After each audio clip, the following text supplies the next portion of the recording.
Merci, Monsieur le maire. Donc, on va vous présenter un support de diaporama sur lequel vous allez voir les principales orientations générales de ce projet. Et je crois que sur table, vous avez également la photocopie de toutes les diapos qui seront présentées. Donc, ça me permettra d'aller relativement vite. Néanmoins, on retransmet en direct, super. Donc, ça permet à tout le monde de voir ce diaporama et je vais attirer votre attention sur les éléments principaux. Donc, c'est bien un projet d'aménagement qui définit des orientations générales. Alors, peut-être que pour certains Auvillois qui nous écoutent et qui nous regardent, peut-être ils seront frustrés de ne pas voir des cartes détaillées, notamment sur lesquelles ils pourraient apercevoir leur terrain, leurs parcelles. Pour l'instant, nous en sommes encore à un projet général sur toute la ville. Le plan de zonage et la réglementation, le règlement du PLU viendra dans un deuxième temps. Vous allez voir le calendrier. Alors, dans ce projet d'aménagement et de développement durable, qui est donc encadré par le Code de l'urbanisme, il y a un contenu qui est défini. Vous avez les thèmes là qui sont affichés. L'habitat, le patrimoine, les formes urbaines, l'aménagement, l'urbanisme, le paysage, les continuités écologiques, la protection des espaces naturels, la réduction de l'artificialisation. Un sujet également sur les déplacements et les transports, ainsi que les réseaux d'énergie, le développement des communications numériques, et enfin les équipements, les commerces et le développement économique, ainsi que les loisirs. Donc ce PADD, il est composé à partir des éléments de diagnostic. Donc on va voir tout à l'heure les principales étapes de la concertation qui ont été menées. Le diagnostic, en tout cas ses principales lignes, ont été présentées lors d'une réunion publique. Il y a également la délibération de révision du programme de l'équipe municipale, la concertation citoyenne, la traduction d'un plan guide et les échanges avec les élus au cours d'un comité de pilotage qui se déroule régulièrement au sein des élus de la majorité. Sur la concertation, je rappelle que cette concertation, le Code de l'urbanisme impose d'avoir une concertation avec la population tout au long de l'élaboration du PLU, à partir du moment où il y a eu la délibération en novembre 2020 qui a lancé cette révision générale. Donc je rappelle quand même pour ceux qui nous écoutent qu'il y a un registre qui est toujours à disposition des habitants sur lesquels ils peuvent apporter leurs observations, leurs contributions, leurs propositions. Et nous avons eu jusqu'à maintenant les principales étapes de les temps forts, je dirais, de cette concertation. En février-mars, il y a eu 6 ateliers citoyens de construction du diagnostic. Il y a eu une séance de la commission du temps long qui a été réservée au PLU. Il y a eu même une séance de jeu avec des enfants du conseil municipal des jeunes pour les initier aux problématiques de l'urbanisme. Une réunion publique de la restitution des apports des ateliers citoyens et enfin le 17 novembre dernier un forum public, c'est-à-dire une exposition où nous avons présenté le projet de PADD tel qu'il vous est présenté ce soir. Et d'ailleurs même je crois qu'il y a un certain nombre de remarques qui ont été prises en compte et qui figurent dans les propositions que nous présentons ce soir. Alors, vous avez donc là à l'écran ou sur les diapos, sur les photocopies qui vous ont été distribuées ou à l'écran, vous avez le calendrier avec, alors pour ceux qui sont dans la salle, je vais me servir d'un petit pointeur qui pointe ici la séance d'aujourd'hui du 13 décembre. Et puis, vous voyez qu'à partir du mois de janvier jusqu'au mois de juin est programmée la traduction réglementaire avec les orientations d'aménagement plus détaillées, le règlement et le zonage. Donc c'est le travail qui nous attend désormais dans les mois qui viennent jusqu'à la mi-2023. Alors on va rentrer maintenant dans le vif du sujet. Ce projet de territoire, ce projet d'aménagement, il est composé de 3 axes principaux. L'axe numéro 1 concerne la transition écologique. Vous savez que c'est un sujet qui nous est cher. La transition écologique au cœur du projet, c'est-à-dire adapter la ville aux effets du changement climatique et faire de Houille une ville durable. Donc là, on va retrouver, à droite, ici, tous les thèmes autour du paysage, de la végétalisation, de l'environnement, de la trame verte, de la nature, de la biodiversité, agriculture urbaine, mais aussi le domaine des risques. Et on verra que notre commune est impactée par des risques, notamment des risques naturels, tels que les inondations, mais pas que. Ensuite, nous allons voir un deuxième axe qui s'appelle Houille demain, le cadre de vie valorisé, où là, on va traiter des sujets autour du logement, entre logement des pavillons, logement individuel, logement collectif, la mixité fonctionnelle, les zones d'activité, les entrées de ville, le patrimoine, l'artisanat, etc. Et enfin, un axe numéro 3 qui concerne la vie quotidienne des habitants, c'est-à-dire mettre en œuvre la ville des proximités pour faciliter le quotidien des Auvillois, où nous allons parler des équipements de superstructures et d'infrastructures, les polarités, les éléments de circulation, les commerces de proximité, les déplacements doux, etc., etc. On va rentrer dans le détail. Pour l'axe numéro 1, donc Houille demain, la transition écologique. Donc on a décliné ces orientations générales en sous-axes. Donc notamment le premier, elle est prioriser la renaturation de la ville pour son rôle dans la lutte contre le changement climatique et la qualité du cadre de vie.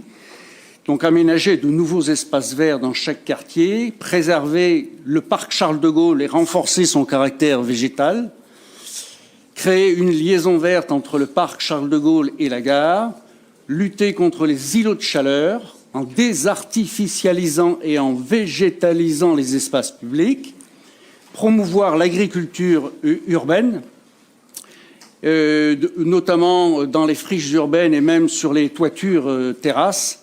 Je signale au passage qu'il y a un projet qui est en cours qui va expérimenter sur la ville un potager sur le toit, boulevard Émile Zola, favoriser une revalorisation paysagère des abords des voies ferrées et aérer les abords des boulevards.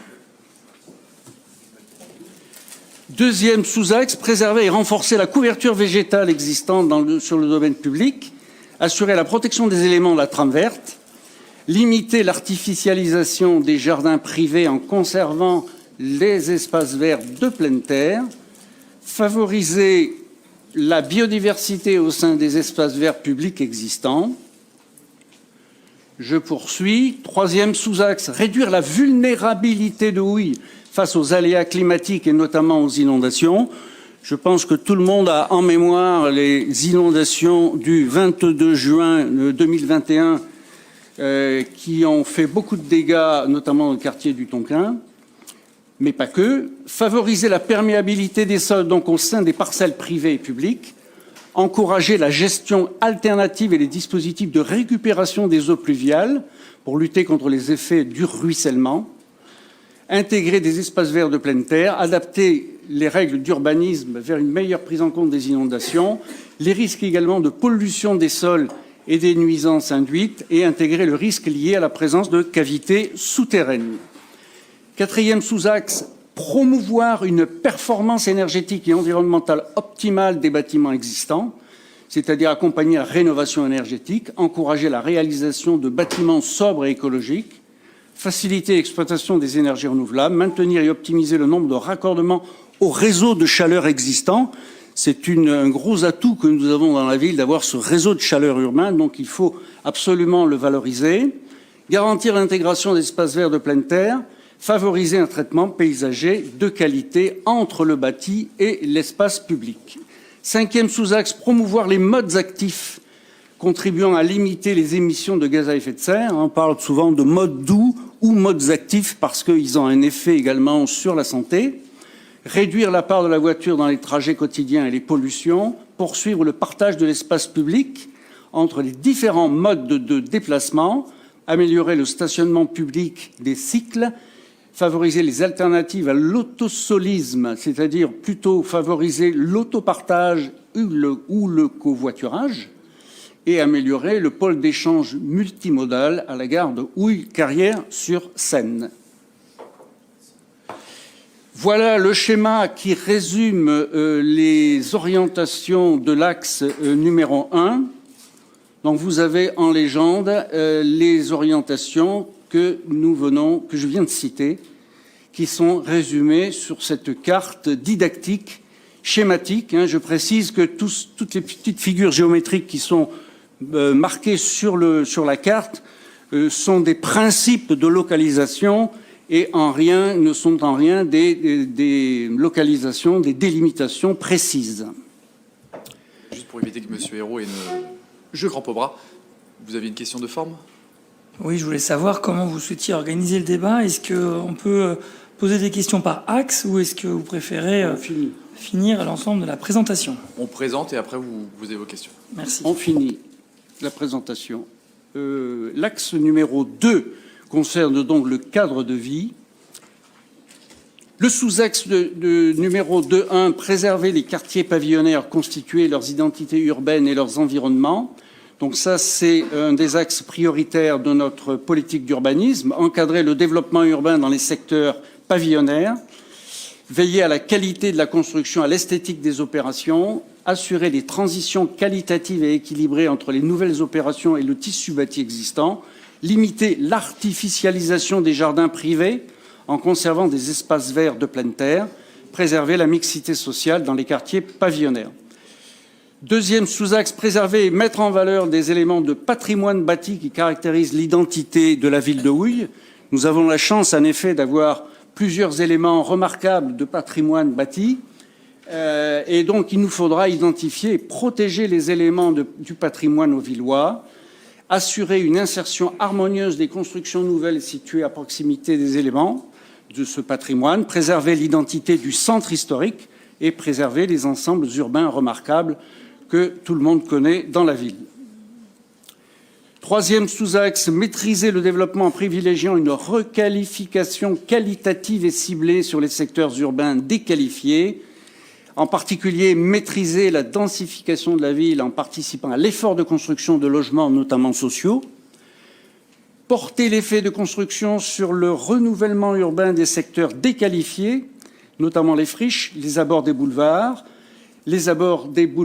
Jean Jaurès, les abords de la gare, en intégrant plus de mixité des fonctions urbaines. Conforter la mixité fonctionnelle et sociale du centre-ville. Répondre en priorité aux besoins des Auvillois, notamment lors de la création de nouveaux logements sociaux et de logements spécifiques. Adapter l'offre en logement pour répondre aux besoins de toutes les générations présentes sur le territoire et intégrer des rez-de-chaussée fonctionnels à proximité de la gare et des grands axes, en particulier avec le souci d'amener des commerces, des services, des équipements et de l'artisanat. Quatrième sous-axe, permettre l'évolution des secteurs d'activité vers de nouvelles fonctionnalités tout en conservant une vocation économique, accompagner la mutation progressive des zones d'activité, notamment celle de la Vaudoire, en espace mixte, conserver de l'artisanat et du commerce dans le quartier des Pierras, favoriser le développement de nouvelles activités et services. Cinquième sous-axe, valoriser les entrées de ville, puisque notre commune est limitrophe de nombreuses communes telles que Beson, Carrières-sur-Seine et Sartrouville.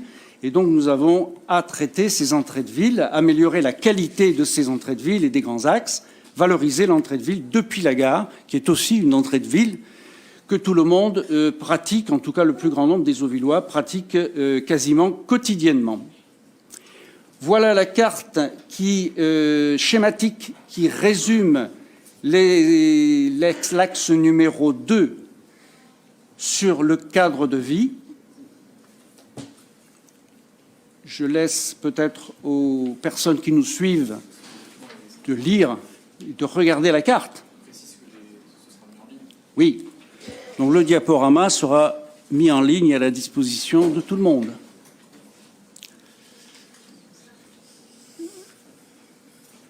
Allez, j'enchaîne avec l'axe numéro 3 sur la vie quotidienne. Premier sous-axe, conforter l'attractivité du centre-ville et les polarités de quartiers existants, conforter l'attractivité du centre-ville, améliorer la qualité des commerces, renforcer la structure commerciale du centre-ville, favoriser l'émergence de petites polarités de quartiers, c'est un sujet important, maintenir, voire développer l'ensemble des polarités commerciales de proximité, et améliorer la qualité des espaces publics à proximité des polarités commerciales. Deuxième sous-axe, assurer la pérennité de l'offre en équipement public et anticiper les besoins de la population. Vous savez que nos équipements publics sont pour la plupart au bord de la saturation et donc il nous faut anticiper les besoins futurs de la population. Adapter l'offre scolaire aux besoins futurs de la population, accompagner le développement de nouvelles structures liées à la santé et à la petite enfance, compléter l'offre en services et équipements structurants, notamment culturels, sportifs, mais aussi administratifs et de santé, permettre le renouvellement urbain du secteur du Dôme, c'est-à-dire le secteur des anciens services techniques que tout le monde appelle le Dôme, tout le monde connaît ça, poursuivre la rénovation des équipements publics et mener une réflexion sur la réhabilitation des bâtiments et locaux publics, qu'ils soient désaffectés ou sous-occupés. Ensuite, un sous-axe autour de l'apaisement des circulations en repensant le partage de l'espace public, mettre en œuvre une politique globale de mobilité, favoriser un partage plus équitable de la voirie, lutter contre toutes les nuisances sonores, pollution, repenser l'organisation des rues étroites et favoriser le déploiement des bornes pour véhicules électriques. Je précise que tout ce travail autour des circulations et du partage de l'espace public va être traité également avec le plan de mobilité urbaine qui est en projet. Quatrième sous-axe, développer l'offre en transport de proximité dans les secteurs éloignés de la gare, renforcer l'accessibilité locale en transport en commun vers les principaux équipements et services. C'est notamment ce qui est en cours actuellement avec l'expérimentation de la navette électrique. Favoriser la mise en place d'un dispositif de transport en commun alternatif, voilà. Et puis, nous continuons avec le cinquième sous-axe, développer les connexions douces entre les quartiers résidentiels et le centre-ville et la gare, développer des liaisons douces interquartiers, favoriser la mobilité cyclable, valoriser les centres essentiels à la circulation piétonnière, aménager des espaces de respiration. Sixième sous-axe, poursuivre l'amélioration et l'entretien des réseaux, favoriser l'enfouissement des réseaux aériens, favoriser une gestion intégrée des eaux pluviales, optimiser le raccordement des nouvelles constructions de logements collectifs au réseau de chaleur et achever le déploiement de la fibre optique. Et donc, pour terminer, la carte qui résume les sous-axes de l'axe numéro 3 consacré à la vie quotidienne facilitée. Toujours le même principe, vous avez une carte schématique avec une légende à droite qui reprend les sous-axes qui viennent d'être présentés. Voilà, j'en ai terminé. Merci, Monsieur le maire.